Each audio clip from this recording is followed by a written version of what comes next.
and welcome to the Ibrahim Fellowship's monthly recap, where fellows from the 4th cohort give you a rundown of all our monthly activities. My name is Wumi Ojo, and with me today are Umar, Hamza, Gado, and Ramlah, Ibrahim.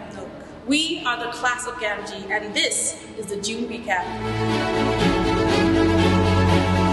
Ramlah and Gado, can you describe June for you in one word? Ramlah? Impactful. Fulfilling. Yes, I totally agree. Thank you. Now, fellows had 2 brown bag meetings, 2 speaker series sessions, and our second community service week, CSW2, an evening with the KIF Secretariat, and the unveiling of the 5th cohort of the fellowship. Now, let's get straight to it then, shall we? Ramlah, I'd like to start with you. What were the brown bag meeting highlights with Her Excellency, the Deputy Governor of Kaduna State?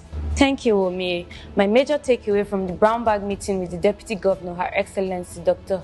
Hadiza Sabwa Balaribe, was the need for humility, hard work, and dedication in leadership. Thank you, Ramlah.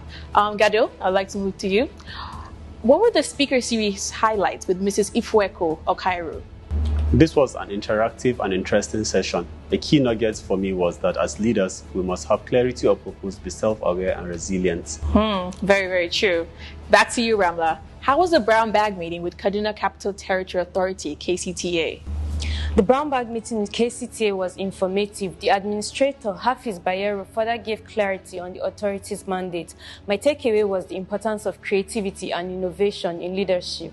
That's true. Creativity and innovation in leadership is important. Now, the class of Gamgee held their second community service week from June 20th to 23rd, and it was a powerful week, themed Leaving No One Behind. It focused on 4 key areas: water, sanitation and hygiene, emergency response, health, and security. Now, Gado, I'll start with you.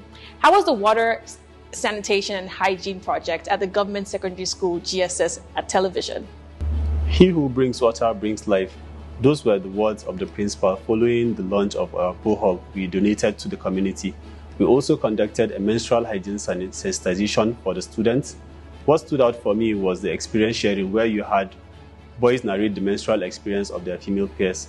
It was indeed a very powerful session. It was a very powerful session. I found that very interesting, especially the story narration. Now, Ramlah, move to you.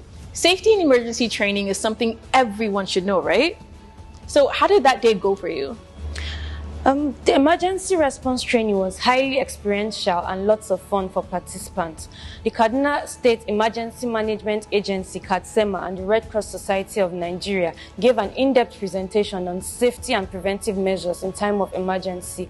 My highlight was the simulation drill by SEMA and Red Cross, as well as inclusion of persons living with disabilities. Yes, I love that persons with disabilities were there. Thank you, Ramlah. That was an educational day, wasn't it? Now, I remember participants left with knowledge of how to treat gun wounds, how to conduct CPR, how to heal fractures and bruises. So Gado, I'll move back to you. We had a counter-terrorism unit commissioning and community engagement with Kakura community. Can you describe what that entailed to our viewers?